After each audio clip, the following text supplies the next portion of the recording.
Man quotidien d'aujourd'hui, 10 juin 2023. Thème: un sauveur inhabituel pour Israël. Un sauveur inhabituel pour Israël. Prions. Père, nous te bénissons. Merci pour pouvoir donner un sauveur inhabituel pour nous aujourd'hui, non seulement pour les Israélites, mais nous à toute personne. Seigneur, merci car nous savons que tu nous as exaucés. Guide-nous de cette parole et aide-nous, Seigneur, à être des obéissants et à apprécier, Seigneur, ce que tu as fait pour nous au nom de Jésus. Au nom de Jésus, nous avons prié. Amen. Un sauveur inhabituel pour Israël.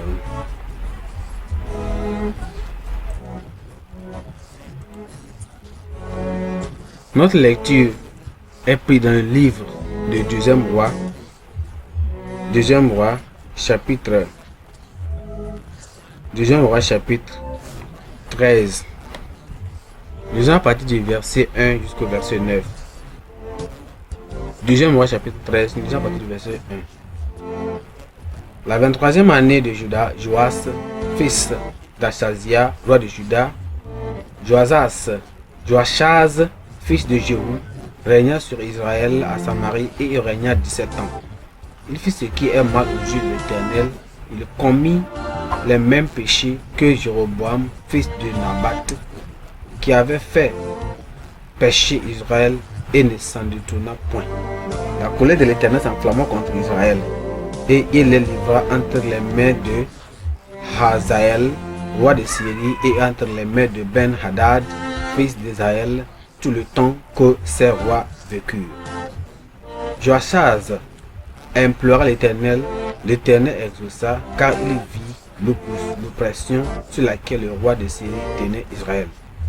Et l'Éternel donna un libérateur à Israël. Les enfants d'Israël échappèrent aux mains des Syriens et ils habitèrent dans leurs tentes comme auparavant. Mais ils ne se détournaient point des péchés de la maison de Jéroboam qui avait fait pécher Israël, et ils s'y livraient aussi aux mêmes idoles, car d'Astarté était debout à Samarie. De tout le peuple de Joachaz, l'Éternel ne lui avait laissé que 50 cavaliers, 10 chars et 10 000 hommes de pied, car le roi de Syrie les avait fait périr et les avait rendus semblables à la poussière qu'on foule aux pieds.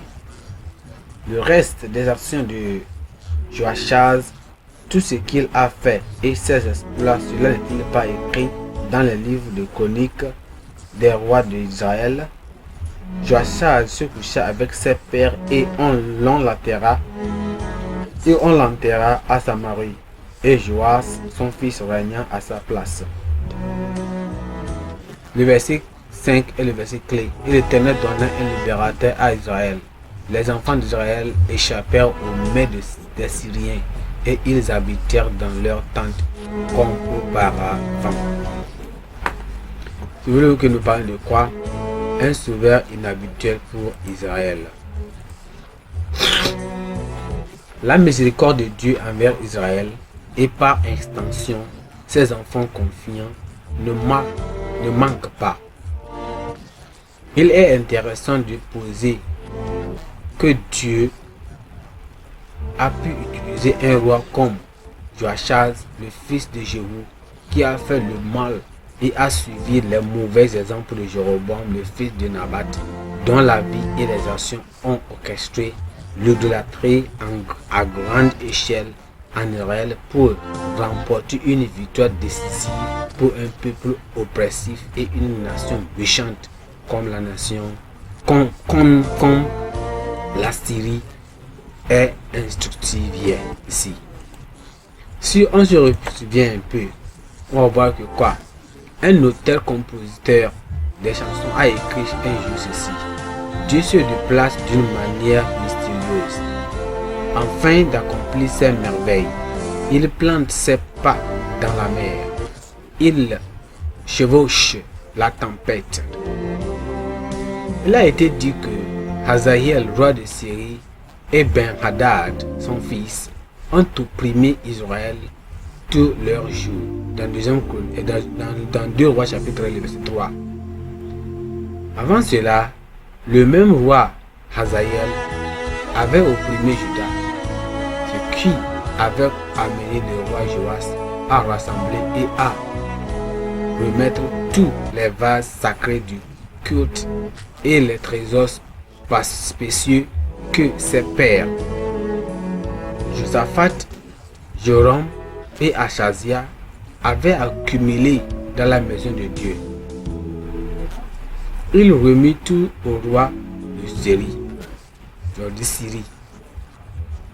La bonne nouvelle est que Joachaz implora l'Éternel, et l'Éternel l'exauça, car il vit l'oppression sur laquelle le roi de Syrie tenait Israël.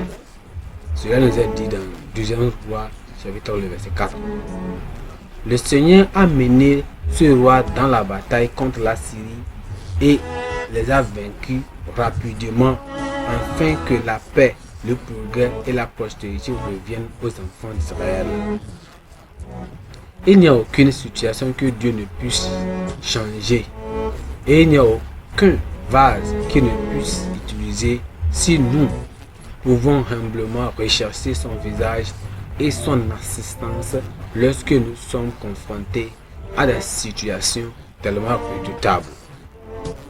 Dépendons-nous de lui et nous ferons l'expérience de la victoire quotidienne dans notre vie. Pensée du jour. Dans notre vie, il n'y a aucune montagne que Dieu ne puisse déplacer. Dans notre vie, il n'y a aucune montagne que Dieu ne puisse déplacer. La Bible en un nom. 2 Chroniques chapitre 9 jusqu'au chapitre 12. 2 Chroniques chapitre 9 jusqu'au chapitre 12.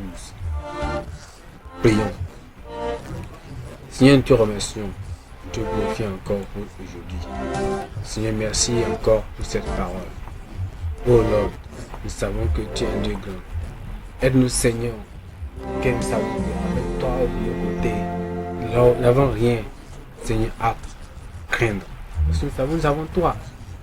Avec toi de nos côtés, tout est assuré. Et Seigneur, tu nous aideras quand nous allons implorer. Tu vas exaucer nos prières. Toutes nos requêtes seront exaucées. Aide-nous à avoir foi au nom de Jésus. Seigneur, merci car tu nous as exaucés. Au nom de Jésus, nous avons prié. Amen.